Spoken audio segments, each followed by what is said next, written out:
अस्सलाम वालेकुम, क्या हाल? अस्सलाम वालेकुम एवरीबॉडी, वेलकम टू जियो पाकिस्तान। क्या हाल है आप लोगों का और क्या हाल हो सकता है? ये अहम सवाल है। हाँ, ये अहम सवाल है क्योंकि हाल अच्छे नहीं हैं, क्योंकि हालात बड़े मुश्किल हैं। और हालात इसलिए भी मुश्किल हैं क्योंकि हमारे मुल्क के हालात मुश्किल हैं, गंभीर हैं और मौशी सूरत हाल हम सबके सामने हैं। अच्छा, not that we don't feel it ourselves, लेकिन फिर वो आके हमारे जो सारे मिनिस्टर्स हैं, लीडर्स हैं, वो बताते भी रहते हैं क्या हो रहा है। अभी कुछ देर पहले सागदार साहब की भी एक should I call it a press conference because it was a talk. It was a talk. It was one way. You couldn't really ask many questions. As a talk with somebody होती है, it was a talk with precisely a camera and a cameraman standing behind the camera. दो तीन चीज़ें जो हैं वो इसहाकडार साहब ने क्लियर की हैं। ख़ासतौर पे एक जो बात हो रही थी, कहा जा रहा था कि उनको IMF ने मना कर दिया अमेरिका जाके उनसे IMF से मुलाकात करने का। तो उन्होंने कहा ऐसा कुछ भी नहीं है, क्योंकि IMF मुझे मना कर नहीं सकता। हाँ। वैसे IMF सिर्फ मना ही नहीं कर सकता, बाकी सब कुछ तो कर सकता है, क्योंकि बाकी सब कुछ तो करा ही लिया। कह रहा है कि मुझे IMF ने मना कर दिया है, मुझे IMF मना नहीं कर सकता। ये इसहाकडार साहब का कहना है। पाकिस्तान IMF का मेंबर है, भिखारी नहीं है, ये भी उनका कहना था। इसको किस तरह से इंटरप्रेट करें हम? बहुत सी चीजें उन्होंने कही, I'm just pointing it out। वैसे डार साहब, आप जरा सहाफियों से एक इंटरेक्शन कर लेते तो अच्छा होता, क्योंकि सवालात हमारे भी हैं। आई एम श्योर जो बीच रिपोर्टर्स हैं उनके भी बहुत सारे सवालात होंगे, क्योंकि इतने वादे वईद हफ्तों गुजर गए, हफ्ते महीनों में बदल गए, महीने में पता नहीं अब किस चीज़ में बदलेंगे। बहुत सारे वादे जो आपने कौम से किए थे और सबसे किए थे वो पूरे नहीं होके दे रहे हैं। और उम्मीदें, और let us not forget the उम्मीदें एज और वेल। कोई क्लियर पाथवे हम सबको नजर आ जाए ना कि अच्छा IMF से डील हो रही है, IMF से डील नहीं हो रही है, हम सबको पता लग जाए तो शायद चैन सुकून आ जाए कि आगे क्या हालात जनवरी से ये सिचुएशन चल रही है IMF के साथ, तो महीनों गुजर चुके हैं, लेकिन वो डील वाली जो आपने बात की है, you are spot on, there is no deal. अच्छा, इस सिलसिले में भी हम बात करेंगे। हमें कुछ ही देर में मुसद्दक मलिक साहब ज्वाइन करेंगे, लेकिन उनसे और भी बहुत से मौज़ूआत पर हमने डिस्कशन करनी है।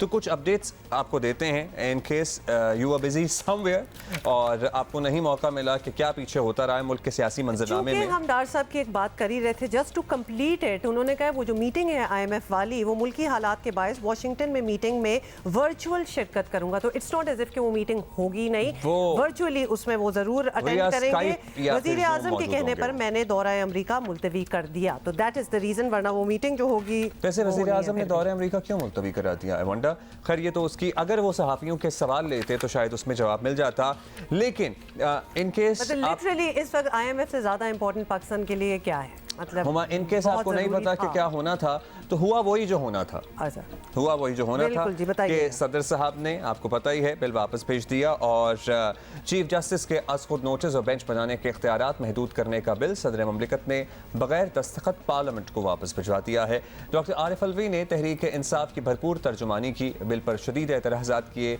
ये तक कह दिया कि ऐसा बिल बनाना पार्लियामेंट का इख्तियार ही नहीं था और ये एक्ट अदालत में चैलेंज हो सकता है, यानी सदर ने इशारा दे दिया है। सर्टनली, वैसे इसमें क्या ढकी छुपी बात है या इसमें क्या लगी लिपटी रखें कि सदर साहब पाकिस्तान तहरीक इंसाफ के कारकुन, ओहदेदार या तर्जुमान नहीं हैं? उन्होंने ये भी इशारा दे दिया अपनी पार्टी की तर्जुमानी करते हुए कि PTI इसे चैलेंज कर देगी। फवाद चौधरी ने इस पर सदर ममलिकत की खूब तारीफ की। वाह, इस पे बहुत सारे मुहावरे हैं ना। वैसे nobody was holding their breath कि सदर का उस पे दस्तखत करेंगे, पता था कि नहीं करेंगे। In any case Fawad Chaudhry का क्या कहना था, तारीफें जो की हैं, आए सुनते हैं। सदर ममलिकत ने ये बिल वापस भेजकर पाकिस्तान के आइन को और सुप्रीम कोर्ट का जो एक सेपरेशन का प्रिंसिपल है उसको इंडोर्स किया है। हमारे बिल्कुल ऐसा है, मेरा ख्याल ये उससे भी एक स्टेप आगे है कि हम दोनों यहाँ बैठ के एक दूसरे की तारीफ करते रहे, तारीफें करें, ठीक है, और उसके बाद अपने ही प्रोग्राम की तारीफें करते रहे बैठ के। मतलब कि ये बड़ा करना चाहिए कभी कभार, if we take a leaf from this book. होता है बड़ा पुराना सा एक टर्म है ना, अंजुमन सताइश बाहमी। तो एक तरफ सदर साहब बैठे हुए हैं, एक तरफ फवाद चौधरी बैठे हुए हैं, एक दरबार की सी फील आती है। और वो आली जाह तो लाहौर में है शायद, सो वो भी बैठेंगे और महसूस होंगे। Let's move on. अब्दुल्ला, ये पूरी आपने अलिफ लैला की कहानी शुरू कर दी है। हुकूमत का मगर दावा है कि सदर के दस्तखत करने से कोई फर्क नहीं पड़ता, 20 अप्रैल तक एक्ट खुद ब खुद कानून बन जाएगा। आपने ये भी बैठे हुए हैं कि ये तो वैसे हो ही जाना है, वेदर ही साइंस और नॉट। अदा तारर साहब का क्या कहना है, देख लें। सदर साहब ने अपनी राय का इजहार किया है। आइन सदर को पाबंद करता है कि वो 10 दिनों के बाद बिल को वापस भेजेंगे फॉर रिकंसिडरेशन। उन्होंने लिख दिया कि मैंने पार्लियामान को ये वापस भिजवा दिया। पार्लियामान और हुकूमत उन तहफ़्फ़ुज़ात से इत्तेफाक नहीं करते और इंशाल्लाह इस बिल को जॉइंट सिटिंग में ले किया जाएगा परसों, क्योंकि 10 दिनों बाद इसने ले होना है। तो सदर साहब ने ये बात जब लिख दी कि इसको पार्लियामान दोबारा से इस पर नज़रसानी करे, तो पार्लियामान नज़रसानी कर लेगा और पार्लियामान की दानिश्त में और जो हमारी हुकूमती इत्तेहाद है उसकी दानिश्त में सदर पाकिस्तान ने जितने निकात लिखे हैं उनमें कोई वज़न नहीं है, और क्योंकि उनका वज़न नहीं है इसलिए उनको खातिर में ना लाते हुए इसको पार्लियामान इंशाल्लाह अक्सरियत राय से मंजूर करे। अच्छा, मुझे पता नहीं क्यों लगता है कि हम कोई भी बात हमारे पर्टिकुलरली हमारे सियासतदान, क्योंकि इतना डिफरेंस ऑफ ओपिनियन तो बहुत पीछे रह गया है, ये इख्तलाफ दुश्मनी में इस हद तक तब्दील हो चुका है कि कोई भी बात सरकाज़म के बगैर हो नहीं सकती। बिल्कुल। और आपने ये दुश्मनी वाला लफ्ज़ जो है ना, ठीक है, नहीं ये दुश्मनियाँ ही हैं 100%, और ये बहुत ट्रेजिक मैं कहती हूँ बात है। Fine, 2 different parties opposing each other, ठीक है, बिल्कुल ज़रूरी नहीं है कि आई टू आई देखें, और इसीलिए 2 मुख्तलिफ पार्टियां, लेकिन दुश्मनी it's a bit too much. What is the end to it, ये भी एक सवाल है ना। हम जल्दी से मरियम औरंगज़ेब साहिबा की गुफ्तगू आपको सुना दें। और वफाकी हुकूमत ने सीधा चीफ जस्टिस से, आपको पता ही है, हालिया डेवलपमेंट्स के बाद पर्टिकुलरली जस्टिस अतर मिनल्लाह के तफसीली फैसले के बाद इस्तीफ़े का मुतालबा किया है। चारों अक्सरियती जजेस ने कहा फुल कोर्ट बनना चाहिए। आज अतर मिनल्लाह साहब के फैसले ने कहा कि इसके ऊपर खुद ना अज खुद नोटिस बनता था, ये प्री मैच्योर केस था।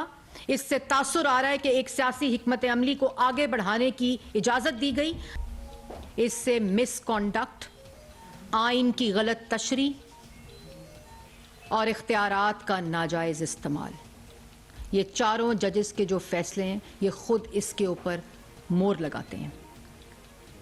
इसके बाद चीफ जस्टिस ऑफ पाकिस्तान की अपनी जो पोजीशन है वो मुतनाज़ा हो गई है, उनको स्टेप डाउन करना चाहिए। इस जंग का क्या एंड है, ये जो लोग अपने आप को सियासी रहनुमा या लीडर्स कहते हैं उन्हीं से ज़रा पता लगेगा। उनमें से एक हमारे साथ मौजूद हैं मुसद्दिक मलिक साहब, और बड़े सीनियर लीडर हैं पाकिस्तान मुस्लिम लीग नून के। बहुत शुक्रिया मलिक साहब, आपसे मौशी सूरत हाल पे भी हमने ज़रा गुफ्तगू करनी है, पर्टिकुलरली जो हमारे यहाँ सहरी और इफ्तारी के टाइम गैस नहीं आ रही ना, उस पे हमने आपसे पर्सनल शिकायत आज आप हमें मिल ही गए तो बात कर लेंगे। उससे पहले हम आपसे ये जानना चाहते हैं कि बहरान दर बहरान, अगर आप ये समझ रहे थे कि सदर साहब दस्तखत कर देंगे स्मूथ सेलिंग हो जाएगी, वैसे समझ रहे थे तो वो नहीं हो सका। एक और रुकावट आन खड़ी हुई है और उसमें उन्होंने ये इशारा भी दे दिया कि इसे उनकी जमात अदालत में भी चैलेंज करेगी।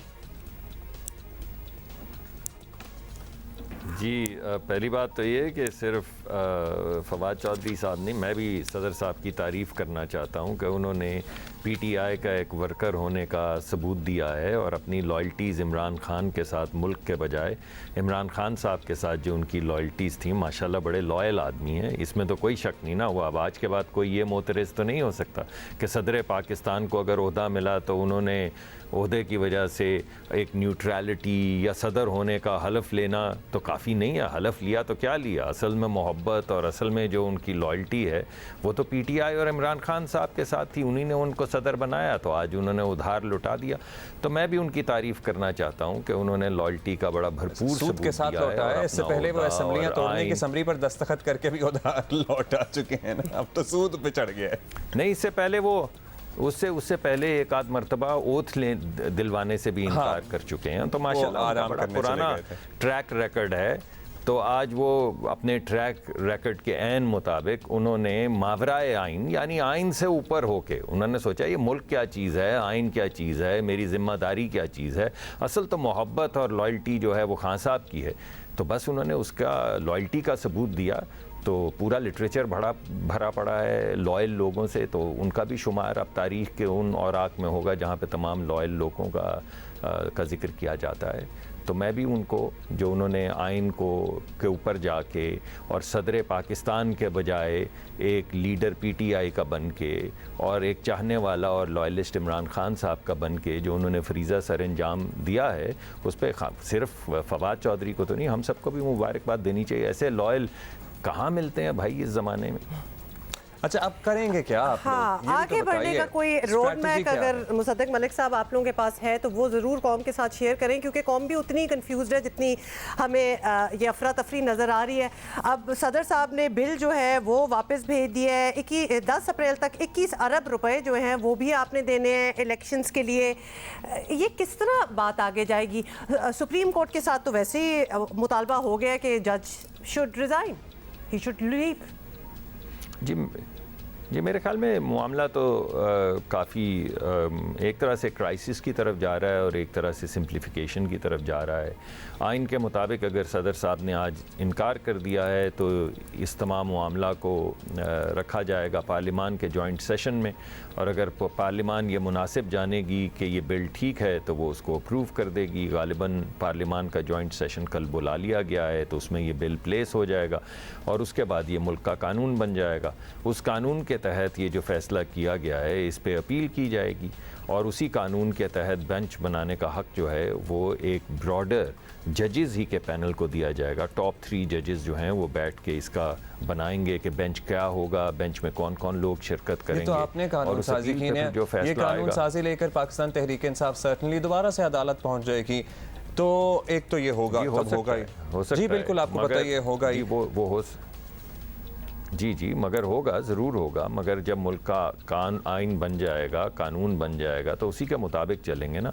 तो जिस चीज़ को वो इस्तेमाल कर रहे हैं उसी के मुताबिक अगर सदर ने इनकार कर दिया है दोनों हाउसेस से, यानी सेनेट से और नेशनल असम्बली से एक अप्रूव हुआ बिल, अगर सदर साहब कह देते हैं कि मैं नहीं मानता, मैं इस पर दस्तखत नहीं करता क्योंकि मैं लॉयल हूँ इमरान खान साहब का, तो आइन के तहत वो मुश्तरका इजलास में पेश कर दिया जाएगा और वो मुल्क का कानून बन जाएगा। अब अगर इसको कोई रोकना चाहेगा तो वो अदालत में ज़रूर जाए, उसका हक है, वो क्यों ना जाए, लेकिन कानून तो कल बन जाएगा और उस कानून के तहत फिर एक अपील दायर की जाएगी और उसी कानून के तहत बेंच जो है, जो आप भी सब फरमाइश टेलीविज़न पे कर रहे हैं बहुत दिन से, और चलें हमें छोड़ दें, इस मुल्क में 16 काउंसिल्स हैं, कुछ बार काउंसिल्स हैं, कुछ एसोसिएशंस हैं, उसमें से 14 ने ये कहा है कि यह हक किसी एक शख्स के पास नहीं होना चाहिए बेंच बनाने का, ये हक एक ब्रॉडर हक है। जो जब आप सुप्रीम कोर्ट कहते हैं तो वो चीफ जस्टिस नहीं होता, जब आप एक शख्स को मजबूत करते हैं तो आप इदारे इसमें जल्दबाजी पे जरूर सवाल आते हैं। This was long due although, और हमारे हमसाया मुल्क और हमारे ही खित्ते में और ममालिक बहुत पहले ये मामला हल कर चुके हैं,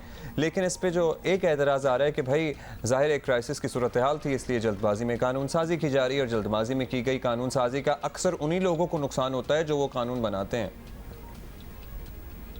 नहीं, देखिए बात यह है कि ये कानून तो आपने भी कह दिया कि बहुत पुराना मुतालबा है, एसोसिएशंस भी यही कह रही हैं, और चले हम तो सियासतदान हैं, हमें तो कोई भी शख्स सब लोग शक की नज़र से देखते, तो हमें आप छोड़ दीजिए, हमें छोड़ दीजिए। तो आपका जस्टिस मंसूर अली शाह साहब ने जो लिखा है, जो कहा है, उसके मुतल्लिक क्या ख्याल है, या जस्टिस या आफरीदी साहब ने जो लिखा है या कहा है उसके मुतल्लिक क्या ख्याल है, या जस्टिस अमीनुद्दीन साहब ने जो कहा है या अपने आप को रिक्यूज़ किया है उसके मुतल्लिक क्या ख्याल है, या जस्टिस मंदुखेल साहब ने जो कहा है और अपने आप को रिक्यूज़ किया है उसके मुतल्लिक क्या ख्याल है, ये जस्टिस अतर मनिल्ला ने जो कल जजमेंट लिखी है उसके बारे में आपका क्या ख्याल है, जिसमें वो साफ कह रहे हैं कि जो फ़ैसला हुआ था वो मुख्तलिफ था, यानी हमसे जो बात हुई थी वो मुख्तलिफ थी, जो फ़ैसला लिखा गया वो मुख्तलिफ है, उसमें उस बात का जिक्र ही नहीं है। ये हम तो नहीं कह रहे ना, हम सियासतदान तो नहीं है कह रहे, ये कोई बार एसोसिएशंस तो नहीं कह रही, ये जर्नलिस्ट तो नहीं कह रहे, ये तो उसी supreme court which comprises of.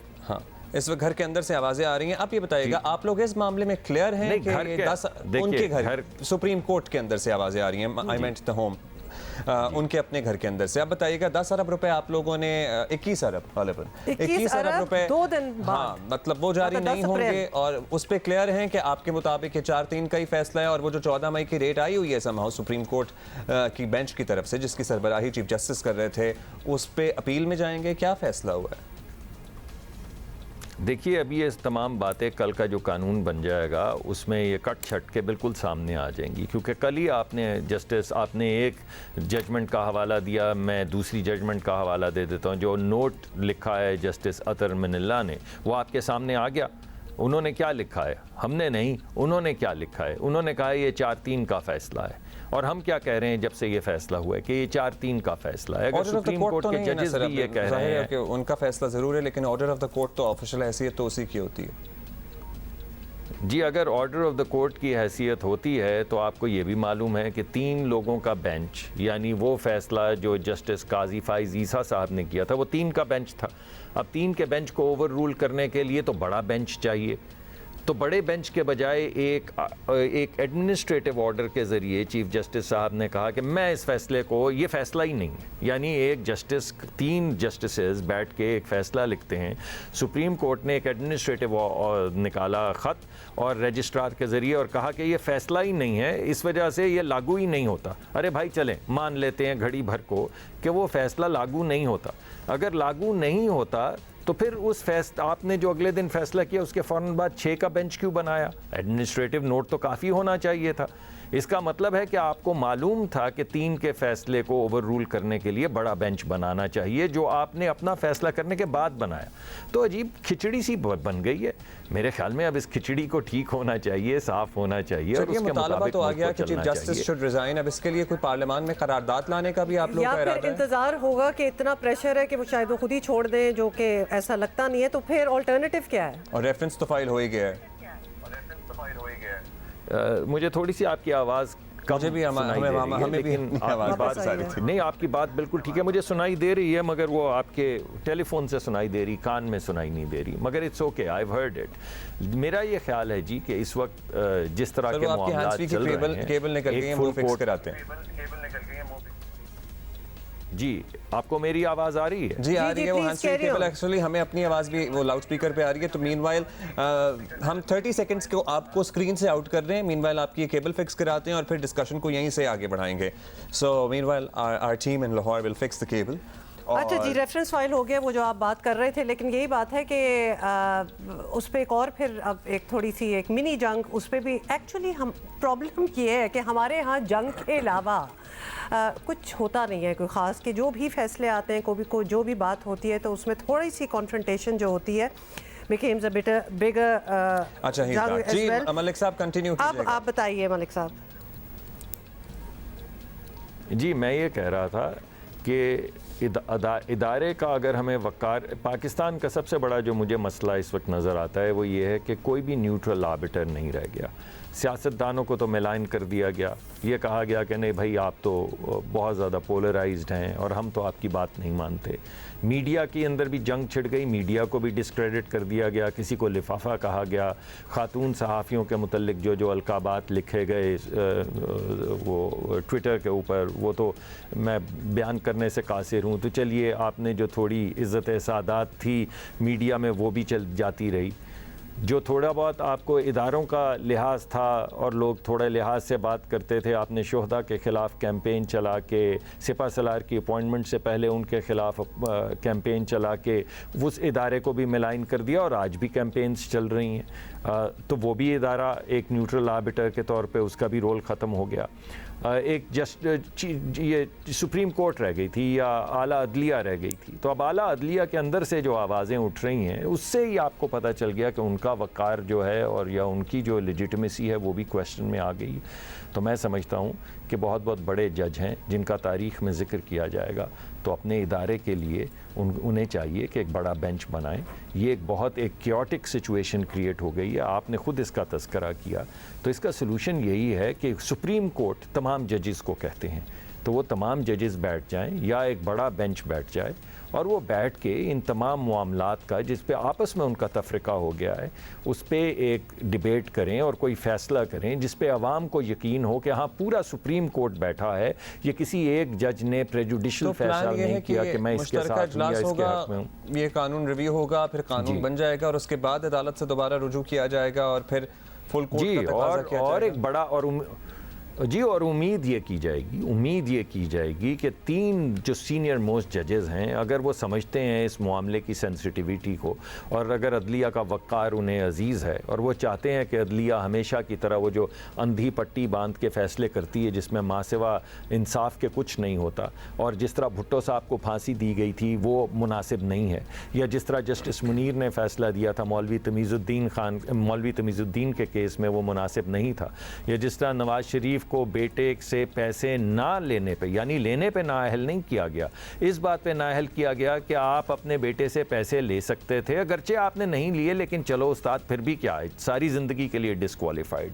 या एक फ़ॉन्ट अवेलेबल है, आपके वकील ने डाउनलोड किया, कमर्शियली अवेलेबल है, लेकिन क्योंकि माइक्रोसॉफ्ट का हिस्सा नहीं तो 8-9 साल सज़ा दे दी जाए। तो इस तरह के फैसले अब रुक जाने चाहिए, किसी वक्त तो रुकने चाहिए। अच्छा मुसद्दिक मलिक साहब, आप बड़े पढ़े लिखे आदमी और एक राय वैसे ही आपसे लेनी है। एक सिनेरियो हम आपके सामने, मतलब हम भी और अवाम भी ये देखते हैं ना कि किसी सियासी जमात के हक में फैसला आ जाता है तो बड़ी तारीफ के पुल बांधती है उसी जज के, और उसके बाद ज़रा सी मुखालफत में फैसला आता है तो फिर तनकीद और फिर उससे आगे भी बात बढ़ जाती है।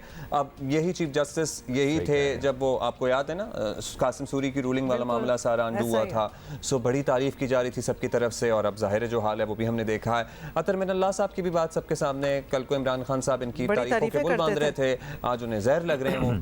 सो ये ऐसे ही रहेगा? जी मेरे ख्याल में मैं तो हल की तरफ आ रहा हूँ ना। मैं तो ये कह रहा हूँ, मेरे दिल में, मेरे दिमाग में तो ये अफसल तरीन चीज़ है कि अदलिया का तकद्दुस और न्यूट्रलिटी बहाल होनी चाहिए। अगर नहीं होगी तो इस मुल्क में कौन न्यूट्रल आर्बिटर है? आप कहाँ जाएंगे? सड़कों पे छुरियाँ लेकर निकल जाएंगे और ताकत के ज़रिए और डंडों के ज़रिए फ़ैसले किया करेंगे? ये तो नहीं हो सकता ना। ये तो बहुत केओटिक सिचुएशन है। आपने हर एक को मेलाइन कर दिया। तो मैं तो आपको सोल्यूशन दे रहा हूँ कि ये तमाम गुफ्तगू जो आपने फरमाई है, जिसमें हम भी फरीक रहे हैं, PTI भी फरीक है, दीगर जमातें भी फरीक हैं, PDM भी फरीक है, तो एक बेहतर तरीका नहीं कि तमाम जस्टिसेस बैठ जाएं और बजाय इसके कि वो अपना तकद्दुस या अपनी इज्जत हमारे हवाले करें या मीडिया के हवाले करें, वो उसको खुद रेस्टोर करें। जी इकोनॉमी पे थोड़ी सी बात कर लेते हैं, बिकॉज एक्चुअली जो चीज़ जो टच करती है आवाम को वो लिटरली इकोनॉमी और महंगाई है। ख़ासतौर पे अभी इसहाक डार साहब की बात भी सुन रहे थे, 4 महीने से वो भी कोशिश कर रहे हैं, IMF से कोई डील नहीं हुई, हालांकि जो कंडीशंस थी वो सारी शायद ऑलमोस्ट इम्प्लीमेंट हो चुकी हैं और ऑब्वियसली आवाम के जो हालात हैं उनसे पता भी चल रहा है। ये बात किस तरह आगे जाएगी? वाई आर वी और maybe you all still depending on Dar साहब टू फिक्स समथिंग जो कि क्लियरली होता हुआ नज़र नहीं आ रहा? टाइम एंड अगेन हमने देख लिया। जी देखिए, आपने मेरे ख्याल में अपने सवाल में ही अपने सवाल का जवाब दे दिया।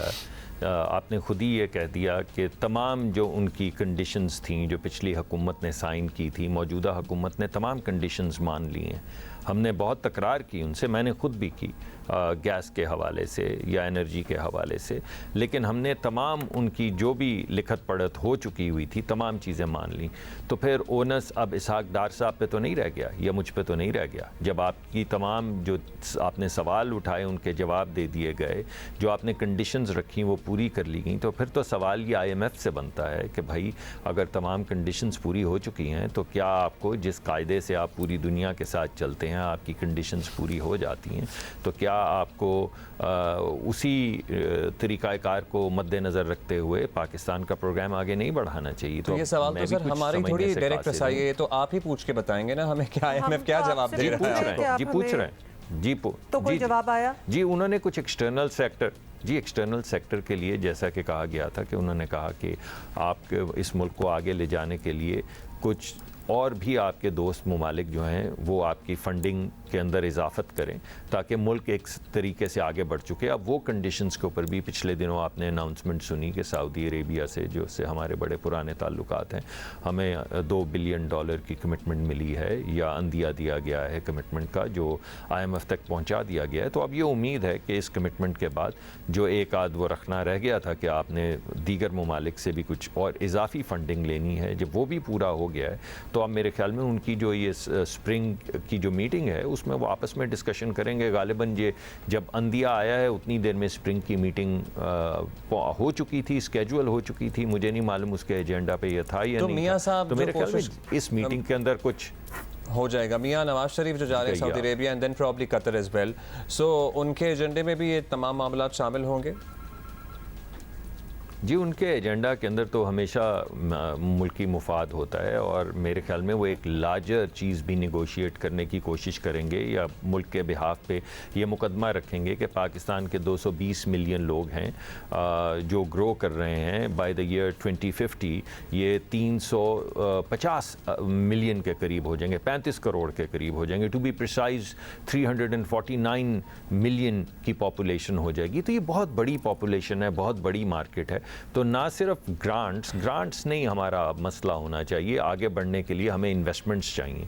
तो मेरे ख्याल में हम कोशिश ये करेंगे और मियाँ साहब कोशिश ये करेंगे कि पाकिस्तान के अंदर इन्वेस्टमेंट्स का एक पोर्टफोलियो आगे बढ़ाया जाए और इन तमाम ममालिक को कहा जाए कि आप आइए और पाकिस्तान में इन्वेस्ट कीजिए। वैसे जो हालात हैं पाकिस्तान के, मलिक साहब जरा मुश्किल लगता है सोच के कि कोई इस वक्त इन्वेस्ट करेगा भी, बड़ा बहुत ही अपने दोस्तों से ही इम्प्लोर करना पड़ेगा। बट हमारे पास वक्त गालिबन जी मलिक साहब टाइम बड़ा कम है। एक बात आपसे पूछनी है, ये जो सब्सिडी दी थी हुकूमत ने लो इनकम कंज्यूमर्स के लिए, प्लान था पेट्रोल वाला, जो कि IMF ने काफ़ी वैसे शूट डाउन कर दिया था, वो इंटैक्ट है या नहीं है? Where does it stand? देखिए, सबसे पहली बात मैं आपको ये बताना चाहता हूँ कि ये प्रॉब्लम ही क्रिएट हुई जिस दिन इसको सब्सिडी कहा गया। ये सब्सिडी नहीं है, ये तो एक रिलीफ प्रोग्राम है जिसमें अमीर लोगों से 50 यानी साहिब हैसियत लोगों से 50 रुपए ज़्यादा लिए जाएंगे और वो लोग जो मोटरसाइकिल पे ट्रैवल करते हैं वही 50 रुपए का जो ज़्यादा लिए जाएंगे उनको डिस्काउंट दे दिया जाएगा। तो अमीर और गरीब के दरमियान का फ़र्क 100 रुपए हो जाएगा, मगर इसमें कोई सब्सिडी एक पैसे नहीं कर दिया है जी, आप कर दिया है जितने, क्योंकि इसमें सब्सिडी नहीं थी। मैं आपको बता देता हूँ, क्योंकि इसमें सब्सिडी नहीं थी और कोई हमारे बजट के ऊपर कोई इम्पैक्ट नहीं था, इस वजह से IMF से कोई डिस्कशन नहीं हुई। क्योंकि IMF से हमारा मुआहदा ये है कि कोई भी हम सब्सिडी रिपोर्ट ये आई थी कि उन्होंने तहफ़्फ़ुज़ात का और उन्होंने हैरानी का इज़हार किया, तो उन्हें आपके इन्फॉर्म कर दिया, ये बता दिया, समझा दिया? जी हमने मिनिस्ट्री ऑफ फाइनेंस को तमाम इंफॉर्मेशन दे दी है, क्योंकि मिनिस्ट्री ऑफ फाइनेंस इंटरफेस होता है, मगर तमाम डिटेल्स इवन फाइनेंशियल मॉडल जो है उनके हवाले कर दिया गया। तो मलिक साहब ये इम्प्लीमेंट कब होगा? ये आपने कुछ 6 हफ्ते का एक जिक्र किया था, तो अब ये इम्प्लीमेंट होना है इसने, इस मॉडल ने? जी पूरी तगोदौ कर रहे हैं। आप ये 6 हफ्ते का जिक्र करेंगी तो फिर हमें डांट पिटेगी, मगर हम पूरी तगोदौ कर रहे हैं कि 6 हफ्ते के अंदर अंदर इस प्रोग्राम को फाइनलाइज कर दिए। बड़ा मुश्किल है 6 हफ्ते में इतना बड़ा प्रोग्राम। ख्याल है 3-4 हफ्ते और ले लें, लेकिन ठीक तरीके से कीजिएगा, हाफ कुक ना कीजिएगा। एक तो ये बात, दूसरी बात ये कि वो जो 21 अरब रुपए जो है वो अभी जारी नहीं हो रहे ना, वो जारी नहीं होंगे ECP को गालिबन, ये तो डिसाइडेड है शायद। कौन से 21? इलेक्शन के लिए 14 मई वाले 21 अरब रुपए जो कि 2 दिन बाद तक देने हैं। जी अभी तो जी देखिए, अभी तो पार्लियामान का और काबीना का नहीं सर, वो तो हो रहा है ना सारा, बस पैसों का बता दें, अभी वो नहीं पैसे दे रहे हैं ना। जी मैं पैसों का बता रहा हूँ ना कि इस वक्त काबीना का और जो इंडिकेटिव डायरेक्शन है काबीना से और पार्लियामान से वो इसी तरफ जा रही है, मगर कल कानून बन जाएगा तो उसके बाद एक क्लियर हो जाएगा। अच्छा सर, ये गैस के लिए हम क्या करें? क्योंकि सहरी और इफ्तारी दोनों औकात में जो डायरेक्टली रिस्पांसिबल, वो नहीं हो रहा, मामला सेटल नहीं हो रहा। नहीं देखिए जी, मैं 3 दिन इसी तरह आपका ही एक रात को मैं उठा, मैंने प्रोग्राम सहरी के वक्त देखा और मैं अगली फ़्लाइट लेके कराची चला गया और मैं 3 दिन SSGC के दफ्तर में रहा हूँ और उन्होंने मुझे एक TBS, यानी आप TBS समझ लें जिस तरह ट्रांसफार्मर होता है ना, तो महल्ले के अंदर एक मीटर लगा होता है जो आपको दिखाता है कि गैस जा रही है या नहीं। तो इस वक्त जो गैस बंद होती है वो तकरीबन होती है सुबह 8 बजे गैस बंद की जाती है और 2-2:30 बजे तक बंद रहती है। उसके बाद 2 बजे से 2:30 बजे से उसका प्रेशर बिल्डअप किया जाता है और सहरी तक, और सहरी के बाद भी 7-8 बजे तक उसे मेंटेन किया जाता है। मुझे पूरा डेटा उन्होंने दिखाया। कुछ जगह ऐसी हैं कराची में जो दूर उफ्तादा हैं जहाँ पे हमारे इंफ्रास्ट्रक्चर की प्रॉब्लम है जो पहले भी रहती है, उसका गैस से इतना गहरा ताल्लुक नहीं, इंफ्रास्ट्रक्चर से ज़्यादा ताल्लुक है कि वहाँ तक गैस पहुँच नहीं पाती, बहुत पुराना हमारा इंफ्रास्ट्रक्चर है।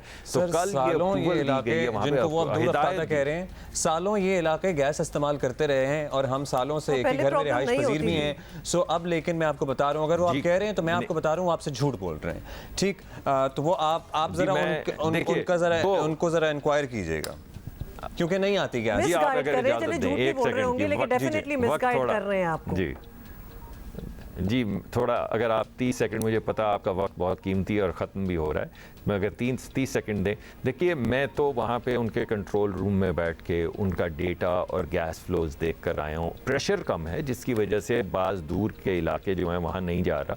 कल स्कीम्स 2 उनको हुक्म दिया गया है, एक 6 महीने में वो मुकम्मल करेंगे और एक मुकम्मल करने में 1 साल लगेगा, जिससे लूप्स बना के उन इलाकों में गैस फराहम की जाएगी। मीनवाइल उनको कहा गया है कि वहाँ पे LPG फौरी तौर पे फराहम की जाए, लेकिन अगर किसी जगह पे कुछ तकलीफ है तो मैं दोबारा अगले हफ्ते चक्कर लगाऊंगा और आपके स्टूडियो भी हाजिर हो जाऊंगा। आपको चलें सर, अगली दफ़ा कराची आएंगे तो देख लीजिएगा, आपको हम गैस प्रेशर यहाँ दिखाएंगे कि क्या मामलात हैं, और हर की आंच भी नहीं आती। Thank you for being with us, thank you for your time. Thank you. अभी काफ़ी बातें हो गई हैं जी, अभी हमें एक ब्रेक लेनी है। थैंक यू जी, अभी हम ब्रेक लेनी है और उसके बाद आ रहे हैं थोड़ी देर। ओके, इन सम क्रिकेट न्यूज़ आपको बताएं कि न्यूजीलैंड के खिलाफ होम सीरीज़ के लिए पाकिस्तान क्रिकेट टीम ने भरपूर तैयारियां का आगाज़ जो है ना वो कल से शुरू कर चुके हैं, बल्कि और कप्तान बाबर आजम समेत बाकी भी जो सारे खिलाड़ी हैं वो कैंप में जमकर बैटिंग, बॉलिंग, फील्डिंग सारी चीज़ें प्रैक्टिस कर रहे हैं। So they are like ready for action. और आज दूसरे रोज़ भी प्रैक्टिस सेशन जो है वो होगा। You can see some visuals here. और फ़खर जमान जो हैं वो कौमी स्क्वाड को 10 अप्रैल को ज्वाइन करेंगे, विच इज़ परसों। और परसों तो वो tranche of money for the elections भी जाना है। आई एम वेरी इंटरेस्टेड कि वो 21 करोड़ कैसे पहुंचे। नहीं पहुंच रहा वो 21 करोड़, बट स्टिल सूरत हाल अभी मलिक साहब ने कहा ना ऐसी नजर आ रही है। So that is the latest. New Zealand के खिलाफ आपको पता ही है हमारी होम सीरीज है और भरपूर तैयारियां हैं। भरपूर तैयारियों के साथ हमारी बड़ी नेक तमन्नाएं, दुआएं हैं। We want to win. या सिंपल, मतलब there are no two ways about it. हमने जीतना ही है इंशाल्लाह। Thank you. कुछ देर में वापस आ रहे हैं। चुप क्यों रहे हो? Welcome back. अच्छा, हमेशा की तरह बाय द वे ये सुन लें कि इस रमज़ानुल मुबारक में भी नाजायज़ मुनाफाखोर आवाम को दोनों हाथों से लूट रहे हैं। बिल्कुल, उन्होंने माशाल्लाह उनका काम बड़ा अच्छा चल रहा है। मुनाफे की इस दौड़ में चीनी फरोशों ने सबको महत्व दे दी है एज ऑलवेज। पीछे से मामला ये है तो और हमें महंगा बेचेंगे। तो सिर्फ 1.5 माह में चीनी की कीमत में 37 रुपए फी किलो इजाफा हुआ है। मुल्क भर में इस वक्त चीनी 130 रुपए से 140 रुपए किलो बिक रही है, जबकि गुज़िश्ता माह यही चीनी, याद होगा आपको, 105 रुपए किलो तक थी। और आपको ये भी बताएं कि शुगर इंडस्ट्री को हुकूमत सालाना अरबों रुपए की सब्सिडी देती है। यहाँ रुके क्यों देती है? बस देती है ना, क्यों भाई? क्योंकि अल्टीमेटली इनसे ये तसव्वुर किया जाता है कि आवाम को फ़ायदा पहुंचाएंगे, लेकिन इसके बावजूद आवाम की जेबें खाली करने में चीनी फरोश सबसे आगे रहते हैं। और ऐसे वक्त में जब हफ्तावार महंगाई की मजमूई शरह 44 और 49 तक जा पहुंची है, रही सही कसर महंगी चीनी निकाल रही है। PTI हुकूमत में चीनी स्कैंडल में इमरान खान को निशाने पर रखने वाली इत्तेहादी जमातों की हुकूमत से गुजारिश है कि अगर वो महंगाई के मारे आवाम के रिलीफ के लिए कुछ नहीं कर रहे और नाजायज़ मुनाफाखोरों को नकेल नहीं डाल रहे, तो फिर आप आए क्यों थे भाई? ये सवाल तो वैसे अब लोग आपसे पूछते ही होंगे। मैं तो कहती हूँ इस रोजाना हर लम्हे हर घंटे पूछना चाहिए और किसी चीज़ से क्वालिफाई नहीं करना चाहिए कि चीनी का ये हाल होगा, मुल्क का नहीं। आप क्यों आए थे? सवाल ये पूरा कंप्लीट सवाल है कि क्यों आए थे। ये महंगाई कम करने आए थे ना। बस कर दो, ये मजाक अब नहीं चलेगा। एनीवे, हम जानना चाहते हैं कि आप लोगों के शहर में चीनी की कीमत क्या है, तो प्लीज़ हमें एक तो ट्वीट करें। लेकिन हमारे कॉरेस्पॉन्डेंट्स से भी हमने यही सवाल किया है। लाहौर से सबसे पहले जवाद मलिक हमें बता रहे हैं कि चीनी का क्या हाल है, चीनी की क्या कीमत चल रही है लाहौर में। चीनी बेहाल है जी। इस वक्त हम देख रहे हैं कि जो रमज़ान से पहले महंगाई का जो आलम था वो बदस्तूर उसी सतह पर बरकरार है। बाकी चीज़ों में तो ज़ाहिर है जो इजाफा हो रहा था वो हम देख ही रहे थे। चीनी एक ऐसी चीज़ थी जो रमज़ान से पहले 95 रुपये 90 रुपये बाज़ार में बिक रही थी और उम्मीद की जा रही थी कि जो क्रशिंग सीज़न अभी ख़त्म हुआ है तो चीनी वाफिर है, इसकी कीमत नहीं बढ़ेगी। लेकिन हम देख रहे हैं कि पिछले 4-5 दिन में इसकी कीमत में होश रुपा इजाफा हुआ है और 100 रुपये से बढ़कर आज 4-5 दिन में ही 130 रुपये किलो इस वक्त आम आदमी को मिल रही है। ये चीनी की कीमत, हम इस वक्त ग्रीन टाउन होलसेल मार्केट में मौजूद है। हमारे साथ होलसेलर मौजूद है बिलाल साहब, इनसे पूछेंगे कि चीनी की इस वक्त कीमत क्या है और इसकी बुनियादी वजह क्या नज़र आ रही है, आगे क्या देख रहे हैं। बिलाल साहब बताइएगा, चीनी क्या कीमत है इस वक्त? चीनी इस वक्त 120 रुपये किलो है। ये थोक का रेट हुआ ना? जी, थोक का रेट है। आम आदमी को क्या मिलेगा? आम आदमी को हम 120 दे रहे हैं, बाज़ारों में वो बेचते हैं आगे फिर अपना कमीशन रख के जो 5-10 रुपये वो कर जी। तो क्या आने वाले दिनों में क्या आप देख रहे हैं कि मजीद बढ़ेगी या रुकेगी? यहाँ पर क्या लग रहा है आपको? इसका 7,000 रुपये की आवाज़ है, यानी कि 140 रुपये किलो की आवाज़ है इसकी चीनी की। इसकी कीमत क्या देख रहे हैं आने वाले? चीनी का अगर इन्होंने कंट्रोल ना किया तो पहली बात तो चीनी शॉर्ट हो जाएगी। चीनी 7,000-7,500 को क्रॉस कर जाएगी। चीनी इस वक्त मुल्क में वाफिर मौजूद है, गवर्नमेंट का रेट नहीं है, इंतजामिया की इस वक्त कोई मैकेनिज्म नहीं है मॉनिटरिंग का। 120 तो होलसेल का रेट है। सो अभी कराची का रुख करेंगे, लाहौर से क्या मुख्तलिफ है सूरत हाल 140 तक पहुंच सकती है जी या नहीं? रियाज आंडी हमें बता रहे हैं कराची से। जी हुमा अब्दुल्ला, मीठी मीठी चीनी की कड़वी कड़वी खबरें आपके साथ शेयर करता हूं कि चीनी की जो कीमत है वो एक दफ़ा फिर से तेज़ हो गई है। आज होलसेल बाज़ार के अंदर जो 50 किलो बैग है वो 6100 रुपये का है। इसको अगर आप किलो पे ट्रांसलेट करेंगे तो ये तकरीबन 122 रुपये बनती है ना। बाज़ार के अंदर जो रिटेल सतह पे इस वक्त चीनी फ़रोख्त हो रही है वो तकरीबन 120 रुपये भी है, कहीं कहीं 125 रुपये भी फ़रोख्त हो रही है। और PBS ने जो डेटा रिलीज़ किया था उनके मुताबिक 125 रुपये औसत कीमत है कराची के अंदर। तो यहाँ पर जैसे ये रेट बढ़ा है एंड जैसे जैसे लोग यहाँ से ख़रीद कर लेके जाएंगे रिटेल सतह पे तो बहुत पॉसिबल है कि रेट वहाँ पे भी बढ़ना शुरू हो जाए। एंड पॉसिबल है कि शाम तक जो चीनी की कीमत है रिटेल बाज़ारों में वो 130 रुपये तक भी हमें सुनाई दे। जो लोग यहाँ से इस वक्त चीनी ख़रीद कर लेके जा रहे हैं वो डेफिनेटली ट्रांसलेट होगी बाज़ार के अंदर ना। थोड़े से आपको आदाद शुमार भी देता चलूँ कि इस साल हमने कोई 7-7.5 लाख टन जो है चीनी हमने क्रश की है, चीनी प्रोड्यूस की है मुल्क के अंदर। पिछले साल का 50,000 का स्टॉक था, उसको भी शामिल कर लें तो तकरीबन 8-8.25 के ऊपर हम बैठे हुए थे। एंड हमारी एक साल की जो कंजम्पशन है वो तकरीबन 5.5 लाख है। तो यस, बहुत फ़र्क था, हमारी एक्सेस सप्लाई थी। और फिर इक़्तिसादी राब्ता कमेटी ने 2.5 लाख चीनी जो है 2.5 लाख टन चीनी एक्सपोर्ट करने की इजाज़त दे दी। उसकी वजह से एक इम्बैलेंस क्रिएट हुआ है एंड ओवरऑल बहुत सारी चीज़ें भी बढ़ी है। जो इंतज़ाम है 1960 से जो हमने एक इंडस्ट्री डाली है उसका जो इंतज़ाम है वो अगर इंटरनेशनल सस्ती हो तब भी हम महंगी बेच देते हैं, इंटरनेशनल महंगी हो तो महंगी यहाँ हो ही जाती है, और अगर कोई फ़र्क ना हो फिर भी वो महंगी कर देते हैं। तो ये जो इनको ट्रिक आती है वो सिर्फ इसलिए है कि जो इंतज़ाम चला रहे हैं मे बी मोस्ट लाइकली वही लोग जो है वो इसका कारोबार भी कर रहे हैं। So it's a conflict of interest, लोग इसकी कीमत देते हैं। तो इवन शाम तक 130 तक जा सकती है बात, लग ऐसा ही रहा है। शाम मतलब और शाम 1 घंटे बाद तक। हाँ। अच्छा जी, पेशावर जाएंगे और वहाँ कौन है हम? Sheeba Haider is reporting from Peshawar. जी बिल्कुल, पेशावर में शेख उर्दनोश की कीमतों में रोज़ बरोज़ इजाफा होता जा रहा है। मज़ीद रही सही कसर अब चीनी ने भी पूरी कर दी है। पेशावर में फ़ी किलो चीनी की कीमत 10 दिन कबल 105 रुपये किलोग्राम थी। अचानक ही इसमें 20 रुपये से 22 रुपये फ़ी किलो तक इजाफा हुआ है। होलसेल मार्केट में चीनी की फ़ी किलो कीमत 125 रुपये तक जा पहुँची है, जबकि परचून रेट पर चीनी 131 रुपये फ़ी किलो के हिसाब से फ़रोख्त की जा रही है। शहरियों से हमारी बात हुई तो शहरियों का कहना था कि पहले ही आटा, दाल, चीनी, चावल, सब्जियों की कीमतों में काफ़ी ज़्यादा इजाफा हुआ है। अब चीनी की कीमत भी बढ़ चुकी है। शहरियों ने का कहना है कि हुकूमत चीनी की कीमतों में इस्तेकाम लाने के लिए मुनासिब इकदाम उठाए। दूसरी जानिब हमारी दुकानदारों से बात हुई तो दुकानदारों का कहना था चीनी की 50 किलोग्राम बोरी की कीमत 5,000 रुपये से बढ़कर 6,000 रुपये तक जा पहुंची है। पंजाब से जिस नर्ख के मुताबिक चीनी लाई जाती है मार्केट में उसी के हिसाब से चीनी फरोख्त की जा रही है। जी सो ये है पेशावर की सूरत हाल। Is Quetta any different? We'll find out from Salman Ashraf. मुल्क भर की तरह कोयटा में भी चीनी की कीमतों में होशरबा इजाफा रिकॉर्ड किया गया है। इस वक्त सूरत हाल ये है कि मैं कोयटा के मस्जिद रोड पर होलसेल मार्केट में मौजूद हूँ। यहाँ पे सूरत हाल ये है कि यहाँ पर भी जो गाहक है वो चीनी की कीमतों में इजाफे पर दुहाई देते नजर आते हैं। गुज़िश्ता हफ्ते तक मिलने वाली चीनी जो 90 से 95 रुपये फ़ी किलो थी, इस वक्त बाज़ार में जो वस्त बाज़ार है वहाँ पे 125 रुपये फ़ी किलो, और जो नवाही इलाके हैं जिसमें सनराइज टाउन, कासी रोड, बरूरी रोड, सरियाब रोड और उससे मुलिका इलाके, वहाँ पर उसकी कीमत तकरीबन 130 रुपये फ़ी किलो तक पहुँच चुकी है। इस तमाम तक सूरत हाल के हवाले से शहरियों को मुश्किलात का सामना करना पड़ा है। बड़ी तादाद में जो दुकानदार हैं उनका कहना है कि डिमांड और सप्लाई के फ़र्क की वजह से ये कीमतों में इजाफा हुआ है। इस वक्त भी मेरे साथ एक दुकानदार मौजूद है, हम उनसे जानना चाहेंगे कि ये अचानक ऐसे इजाफा कैसे हो गया कि चीनी की कीमत में 20 से 30 रुपये इजाफा हुआ है। सर ये अचानक ऐसा हुआ है, चीनी स्मगल होना शुरू हो गई है। नौकुंडी के रास्ते अफगानिस्तान जा रही है, तकरीबन डेली 100 टन चीनी जा रही है। स्मगलिंग की वजह से अपने शहर में, अपने मुल्क में महंगाई है। दुकानदारों का कहना है कि कोयटा से जो हमसाया ममालिक है वहाँ पे चीनी की स्मगलिंग के बायस की कीमतों में एकदम इतना इजाफा रिकॉर्ड किया जा रहा है।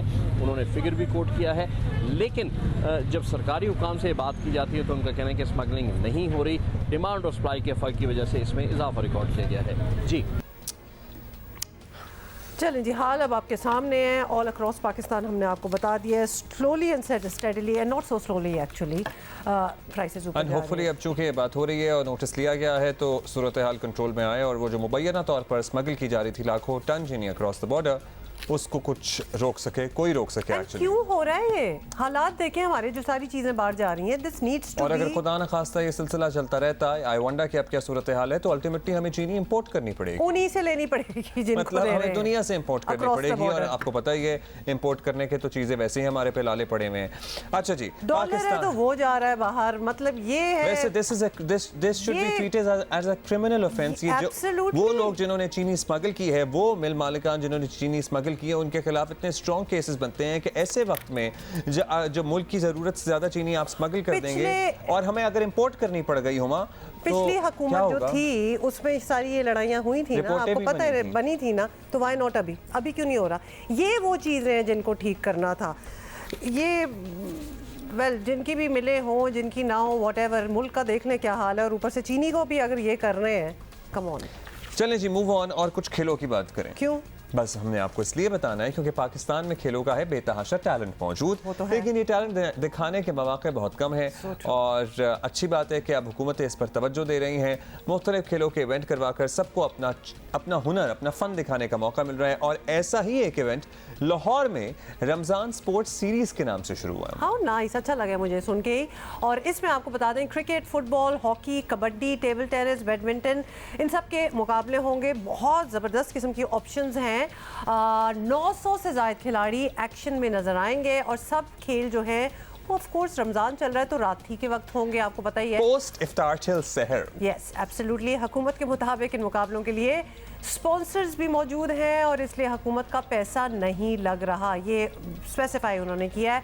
पंजाब जो है वो पंजाब रमजान मुबारक स्पोर्ट्स सीरीज़ 11 अप्रैल तक जारी रहेगी। इसी पे जरा बात करते हैं, in case you are interested, निगरान वजीर आला पंजाब के मुशीर बराए खेल वहाब रियाज हमारे साथ मौजूद हैं। वहाब, पहले तो ये बता दीजिए कि रमजान मुबारक स्पोर्ट्स सीरीज में एक्चुअली कौन कौन से खेल होंगे and how did this idea come about? देखिए, सबसे पहले तो ये कि ज़रूरत इस चीज़ की थी कि हम लोग, जिस तरह आपको पता है कि रमज़ान जब आता है तो अफ्तारी के बाद सहरी तक हम लोग सारे कोशिश करते हैं कि कुछ ना कुछ एक्टिविटीज़ करते रहें। आपने देखा होगा अक्सर मोहल्ले में, गलियों में, घरों में, छतों पे cricket, football, table tennis, badminton, ये सारी चीज़ें खेली जाती हैं। सो द आइडिया वाज कि हम एक तो अपने जितने भी पंजाब के ऑल ओवर जितने भी हमारे स्पोर्ट्समैन हैं उनको हम इंगेज करें, प्लस उनके लिए हम ऐसे इंसेंटिव रखें जिसकी वजह से जब वो आए एक अच्छा कंपटीशन तो हो ही हो, लेकिन उन इंसेंटिव्स का उनको फ़ायदा और उनकी जो ईद है वो ज़्यादा अच्छे तरीके से गुजर जाए। अच्छा, अब ये करना है, खेलों की सरगर्मियों को फ़रोग देना है तो खेलों की सहूलियत भी नौजवानों तक पहुंचाना पड़ेंगी। तो मौजूदा हुकूमत का मैंडेट तो महदूद है, लेकिन फिर भी कुछ काम तो शुरू हो सकता है। तो ऐसा इरादा है कि कुछ काम जो है उसको हम स्टार्ट कर दें। जी बिल्कुल, देखिए जो हमारे चीफ मिनिस्टर साहब हैं मोहसिन नकवी साहब, उनका ये विजन है कि हमारा जितना भी टेन्योर है उनमें हम ये कोशिश करें कि हम सिर्फ और सिर्फ पॉलिटिकली नहीं, जो स्पोर्ट्स हैं उनको भी बहुत ज़्यादा फरोग दिया जाए। सो देखिए, हम लोग कोशिश ये करें कि हम जितना बेहतर कर सके चीज़ों को अपने टेन्योर में, हम यही कोशिश है कि हम उसको बेहतर करें और स्पोर्ट्स जितनी भी स्पोर्ट्स है और स्पोर्ट्समैन है उनको हम सपोर्ट करें। अच्छा, आपकी शनाख्त तो सर्टनली क्रिकेट ही है, लेकिन दीगर स्पोर्ट्स के खिलाड़ी हैं ना हमारे पास भी आते रहते हैं, सभी लिटरली स्पॉन्सरशिप ढूंढ रहे होते हैं, बाहर जाने के पैसे नहीं होते, कोई सपोर्ट नहीं होती, क्योंकि सारी तवज्जो ऐसा लगता है इस कौम की भी और जो ऊपर वाले हैं उनकी भी क्रिकेट पर ही है। अब वैसे ये जायज़ है शिकवा, क्या किसी हद तक, क्या बड़ी हद तक? What do you think about it? मैं बिल्कुल इस चीज़ से इत्तेफाक करता हूँ। देखिए, जब तक हम इंसेंटिव्स अच्छे नहीं देंगे, जब तक हम फाइनेंशियली अपने स्पोर्ट्समैन को स्ट्रॉन्ग नहीं करेंगे, वो ग्राउंड में क्यों आएंगे? अगर आज कोई एक बच्चा जो क्रिकेट नहीं खेलना चाहता, जो हॉकी खेलना चाहता है और उसको यही नहीं पता कि साल बाद या 2 साल बाद मैं कहाँ पे स्टैंड करूंगा या मेरा फ्यूचर क्या होगा, तो वो नहीं खेलेगा। सेम इसी तरीके से आप दूसरी स्पोर्ट्स मिलेंगे तो उसमें आप ये देखेंगे ऐसा होगा कि कोई भी जो है वो उस चीज को नहीं कर सकेगा, कंटिन्यू नहीं कर सकेगा, क्योंकि जब किसी को अपने फ्यूचर के बारे में पता ही नहीं है कि उसका फ्यूचर क्या है और फ्यूचर सिक्योर नहीं है तो कोई ग्राउंड में क्यों आएगा। तो देखिए, जब तक स्पॉन्सर्स नहीं आएंगे, जब तक मार्केटिंग अच्छी नहीं होगी, स्पोर्ट्स को फरोग नहीं मिलेगा, लोगों को अवेयरनेस नहीं होगी, प्लेयर्स नहीं बन सकते। तो बेसिक मोटिव यही है कि हम लोग इस मोटिव पे काम करें कि हम लोग जो है अपने जो खिलाड़ी हैं उनको जो है वो फाइनेंशियली स्ट्रॉन्ग करें, उनकी हेल्थ की केयर करें, उनको हेल्थ वाइज जो है उनको स्ट्रॉन्ग करें। तो मतलब ये चीज़ों पे काम हो रहा है। आई नो थोड़ा वक्त है, लेकिन कोशिश की जा रही है। अच्छा वहाब, आप हमारे साथ हो, क्रिकेट की बात ना हो तो ये नहीं हो सकता, हमें भी अजीब लग रहा है, क्रिकेट को छोड़ के बाकी सारी बातें हो रही हैं। तो बताएं, न्यूजीलैंड की टीम पाकिस्तान आने वाली है, आप हमें पता है ऑब्वियसली मैदान में तो एक्शन में नहीं होंगे, लेकिन लाहौर पिंडी में बाहर सब इंतजाम तो आपको ही देखना होगा। क्या तैयारियां हो रही हैं और मुकम्मल हैं, तैयारियां पूरी हैं? बिल्कुल, देखिए ऑलवेज अ प्रायोरिटी के इंटरनेशनल टीम जब भी आती है तो हम सारे जो है वो कोशिश करते हैं कि इसको एक अच्छे तरीके से जो टीमें आती हैं उनको उनका इंतजाम अच्छा हो, उनको कोई किसी किस्म की तकलीफ ना हो, क्योंकि ऑब्वियसली क्रिकेट भी एक ऐसी गेम है जो बड़ी उसका रिवाइवल बड़े देर बाद हुआ पाकिस्तान में। So you know we want to keep continue that और इंशाल्लाह अच्छी कोशिश करेंगे कि जो हमारे इंतजाम है, जो हमारे लोग हैं, जो हमारे इदारे हैं, वो इसको पूरा सपोर्ट करें। बहुत शुक्रिया। और निगरान वज़ीर आला पंजाब के मुशीर बराए खेल वहाब रियाज, हमें बार बार ये नया जो उनका टाइटल है वो बताना है आपको। So this is what is happening. अच्छा जी, अभी हमारे पास लेटेस्ट ये है कि जस्टिस काजी फाइज़ ईसा के खिलाफ क्यूरेटिव रिव्यू वापस लेने के लिए दरख्वास्त समाअत के लिए मुकर्रर कर दी गई है। चीफ जस्टिस पाकिस्तान 10 अप्रैल को इन चेंबर समाअत करेंगे। वफाकी हुकूमत ने जस्टिस काजी फाइज़ ईसा के खिलाफ क्यूरेटिव रिव्यू वापस लेने के लिए सुप्रीम कोर्ट से रुजू किया था। सदारती रेफरेंस खारिज होने के बाद PTI दौर में क्यूरेटिव रिव्यू दायर किया गया था। So that's the latest. Justice Qazi Faez Isa के खिलाफ क्यूरेटिव रिव्यू वापस लेने के लिए दरख्वास्त समाअत के लिए मुकर्रर हो गई है। इससे पहले आपको पता ही है हुकूमत इस सिलसिले में दरख्वास्त कर चुकी है। 10 अप्रैल को अब इन चैम्बर इस मामले की समाअत होगी।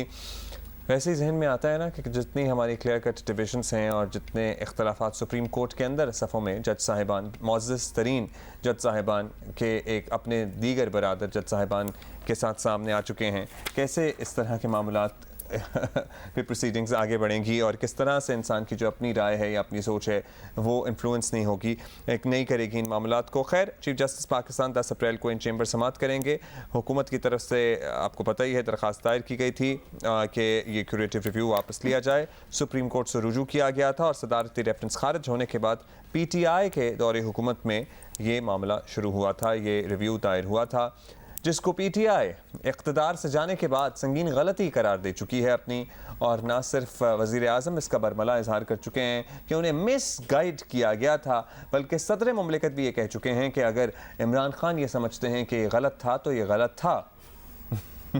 मतलब अब अगर वो समझ, मैं इसलिए लाभ कर रही हूँ क्योंकि इमरान खान अगर अब ये समझते हैं कि गलत था तो गलत था, उस वक्त सही समझ रहे थे। और अगर अभी भी इमरान खान थोड़े दिन बाद आके समझे कि ये ठीक है तो सदर साहब हमारे कहेंगे कि अब चूंकि इमरान खान ये समझ रहे हैं कि ये ठीक है तो अब ये ठीक है। अपनी भी वैसे तो होती है। खैर एनीवे, आगे चलते हैं। आपने तो उस ओहदे पे आपको पता ही इमरान खान की बदौलत पहुंचे। अच्छा, भी कुछ शिकायत हैं और जो हमने आपको थ्रू करनी है, जैसे कि राहत फतेह अली खान वैसे ये तो हमें भी शिकायत हुई, ये बड़ा दुख हुआ सुन। हाँ, उन्होंने शिकवा किया है लेजेंडरी राहत फतेह अली खान पाकिस्तान में सरकारी सतह पर कभी पेशराई नहीं मिली, हालांकि उनका ख़ानदान 600 सालों से कवाली की खिदमत जो है वो कर रहा है। कई आलमी अवार्ड्स के अलावा आपको ये तो पता याद ही होगा कि ऑक्सफोर्ड यूनिवर्सिटी ने उन्हें राहत फतेह अली खान साहब को एजाज़ी डिग्री भी दी है, लेकिन डॉक्टरेट की पाकिस्तान के किसी इदारे ने उन्हें कभी तारीफ का एक ख़त भी नहीं लिखा। Why do we do that? ये कोई नई बात नहीं है, ना ही it's very surprising। हैरानी हो रही है इस बात पे। मैं लिटरली मुझे यहाँ बैठे हुए मुझे शर्मिंदगी हो रही थी। मतलब ये तो हमें पता है कि we don't really care about हमारे जो इतने लेजेंड्स होते हैं, नॉट इवन ये, मैं यंग स्टार्स की भी बात नहीं कर रही, जिन्होंने अपने आप को प्रूव कर दिया हो, जिनके ख़ानदानों ने प्रूव कर दिया हो, इट डजंट सरप्राइज मी। लेकिन राहत फतेह अली खान साहब के खुद मुंह से ये कह देना आपके this is what they do और दे डोंट डू, बड़ी अफसोस की बात है। हम वैसे अपने मुल्क में करते क्या, स्पोर्ट्स का अलहदा हाल है, वो भी हम जिक्र कर रहे थे कि क्रिकेट के अलावा किसी को 2 रुपए नहीं मिलते स्पॉन्सरशिप के। सारे अपनी literally we have had sports person जिन्होंने अपनी गाड़ियां बेची हैं टू ट्रैवल अब्रॉड। यहाँ पे हमने अपीलें की हैं उनके लिए, हमने बैठ के इधर अपील कर रहे हैं। कितनी शर्मनाक बात है, कोई बाहर से देख रहा हो शो तो कहे कि ये इनके इतने बड़े स्टार्स हैं और वो अपीलें कर रहे हैं कि भाई हमें भी कोई स्पॉन्सर कर दो, हमें भी मदद कर दो। तो हमारे इन स्टार्स के साथ भी यही हो रहा है। और हम करते क्या है, हमारा फेवरेट पास टाइम पॉलिटिक्स, लड़ाइयाँ। This is all we spend our entire time in this. और एज अ नेशन हम लोग भी और इन्वेस्ट होते जा रहे हैं इस पॉलिटिक्स की गंद गेम में। आई एम सॉरी। उस्ताद राहत फ़तेह अली खान की जुबान तक ये शिकवा आना, ये हम सब के लिए बाइस शर्म होना चाहिए। ये चीजें हमें पता थी लेकिन अब उन्होंने कह दी। कितने अफसोस की बात है। वैसे he is somebody that who has represented this country, Pakistan का कल्चर, सकाफत पूरी दुनिया में लोग इनको जानते हैं, पहचानते हैं, इनके गानों से वाकिफ़ हैं। जिनको उर्दू समझ में नहीं आती, जिनको कुछ नहीं पता इस खत्ते के बारे में, उनको भी इनका फिर और मुझे तब चढ़ती है जब हमारे लीडर्स हैं ना, फिर कोई ऐसा मौका होता है जब तारीफ़ करनी पड़ी जाती है तो कहते हैं कि जी ये तो हमारा सरमाया और ये हमारे, बस उस मोमेंट के लिए आके कहते हैं। वरना कुछ करना हो, कोई मदद करनी हो या फिर इस पूरी एज एन इंडस्ट्री रिकग्निशन चाहिए, इस इंडस्ट्री को रिकग्नाइज करना हो तो no, this is not our priority. मतलब जिस तरह हमारे यहाँ फिल्में सेंसर होती हैं वो तो क्राइटेरिया, दैट्स अनदर स्टोरी। हम हर आर्ट्स के हर कोने में जाके आपको बता सकते हैं जहाँ हमारे अपने लीडर्स जो हैं, हमारी अपनी हुकूमतें जो हैं, दे आर वेरी अनफेयर। नहीं तो आप आर्ट्स तौबा करें, कैसी बातें कर रहे हैं? हाँ एग्जैक्टली ना, वो तौबा वाली बात आ जाती है। के बाद मिलते हैं। अभी हम जाएंगे ज़रा इफ्तारी की तैयारियों पे, आपको पता है। और सिंध और पंजाब का एक सरहदी शहर है सादिकाबाद। वैसे मेरा जाने का इत्तेफाक हुआ है बहुत पहले, कॉलेज के ज़माने में। एक तकरीरी मुकाबला हुआ था, वहाँ पे गया था मैं। जीता था कि नहीं? ऑब्वियसली। Anyway, आगे चलते हैं। I don't want to hear this story. रहीम यार खान, बाय द वे हम जा रहे हैं। You just put in Sadiqabad because you wanted to tell कि आप जीते थे। भाई रहीम यार खान सादकाबाद उबाड़ो, ये हाँ, लेकिन हमारे कॉरेस्पॉन्डेंट रहीम यार खान के हैं ना, वो सादकाबाद पहुंच गए होंगे, चल के भी पहुंच सकते हैं वहाँ पे। That is not what I have been told. I have been told कि रहीम यार खान में ही है मलिक असलम। प्लीज पहले तो ये भी क्लियर कर दें कि आप किधर हैं। नहीं, वो ये क्लियर नहीं करें, आप ऐसे ही बता दें। जी, ज़िला रहीम यार खान सादकाबाद और इसके सिंध पंजाब के सरहदी एरिया उबाड़ो में ख़ास तौर पर रमज़ान शरीफ में उसके समोसे और पकोड़े इंतहाई मशहूर हैं। और ये जो है गुज़श्ता साल तो इसमें जो है ये एक समोसा 30 रुपये का था और जो कीमे का समोसा वो 40 का था। मगर इस वक्त जो है महंगाई की वजह से ये इसकी कीमत में इजाफा होने के बाद जो है जो आलू का समोसा है वो 40 रुपये, जबकि कीमे का समोसा 50 रुपये का फ़रोख्त किया जा रहा है। और इसके बावजूद जो है लोग ले रहे हैं। 40 वाला 50 का हो गया, 50 वाला उससे ज़्यादा हो गया। वैसे कीमे के समोसे पसंद तो मुझे बहुत हैं, लेकिन हमेशा शक रहता है ना, हमेशा शक रहता है क्योंकि आपको पता है ना कि नहीं no please don't go there. लेकिन यस, अच्छे मिलते हैं कीमे के समोसे। एंड आई रिमेंबर इस्लामाबाद में एक जगह है F6 में पीछे दुकानें, कुछ नहीं, वो बहुत मशहूर हैं कीमे के समोसे। और वॉल्टन रोड पे लाहौर में भी कीमे के समोसे आपने खाए होंगे जब डिफेंस एंटर कर रहे होते हैं, तो वो भी बड़े मशहूर हैं, वो भी अच्छे होते हैं। और यहाँ भी एक और जगह, नाम नहीं लूँगी, उसके भी बड़े अच्छे हैं। So Abdullah, you can have it. अच्छा जी, अभी हम आपको अपडेट देंगे। जस्टिस काजी फ़ाइज़ ईसा का तफसीली नोट सुप्रीम कोर्ट की वेबसाइट पर जारी हो गया है। जस्टिस काजी फ़ाइज़ ईसा ने हाफिज़ कुरान 20 इजाफी नंबर केस में तफसीली फ़ैसला अपना जारी कर दिया है। आज खुद नोटिस नंबर 222/4 में 29 मार्च का हुक्म 4 अप्रैल का नोट मनसूख नहीं कर सकता, ये तहरीर किया गया है। सो ये कहा गया है अस्कुद नोटिस नंबर, इस पे क्या एग्जैक्टली हम इसको किस तरह से इंटरप्रेट करें या इसकी तशरीह किस तरह से होगी, ये समझते हैं। हमारे स्पेशल कॉरेस्पॉन्डेंट हैं अब्दुल क़य्यूम सिद्दीकी हमारे साथ मौजूद हैं। अब्दुल क़य्यूम सिद्दीकी, ज़रा बताइएगा क्या कुछ दर्ज है इस तफसीली फैसले में, तफसीली नोट में, एंड आप ज़रा हमारी मदद करें इसको समझने में भी। जी अब्दुल्ला, आपको याद होगा कि 29 मार्च को जस्टिस काजी फ़ाइज़, जस्टिस अमीनुद्दीन अहमद और जस्टिस शाहिद वहीद पर मुश्तमिल 3 रुकनी बेंच ने 2-1 से एक फैसला किया था, ये तय हो गया था, जिसमें उन्होंने ये कहा था कि 184(3) की कार्रवाई मुकदमात रोक दिए जाए जब तक कि आर्टिकल 191 के नीचे रूल्स नहीं बनते हैं 184(3) के हवाले से। आपको याद होगा इसी फैसले की बुनियाद पर जो 5 रुकनी बेंच था, अमीनुद्दीन साहब ने अपने आप को रिक्यूज कर लिया था, क्योंकि इलेक्शन का जो मामला है, इलेक्शन कमीशन ने जो इंतखाबात मुलतवी करने का हुक्म दिया था वो उस केस की समाअत में वो उठ गए थे। ठीक जी, हेलो जी बिल्कुल सुन रहे हैं आपको, आप क्यों? हाँ, अच्छा, उसके बाद हुआ ये कि जब ये फैसला आ गया तो उसके बाद 4 अप्रैल को चीफ जस्टिस पाकिस्तान ने एक की राय पर रजिस्ट्रार सुप्रीम कोर्ट ने एक नोट लिखा जिसको सर्कुलर जारी किया गया, जी बिल्कुल याद है। और उस सर्कुलर में कहा गया कि 3 जज साहिबान का ये जो हुक्म है जुडिशल साइड पर, इसका कोई असर नहीं है, ये इनइफेक्टिव है, इस पर अमल दरामद नहीं होगा। जिसकी अभी हम पहले बात कर रहे थे और हमें ये समझ नहीं आ रहा था कि कैसे एक सर्कुलर के जरिए एक फैसले के बारे में कहा जा सकता है कि फैसला ही नहीं है, ऐसा ही हुआ था।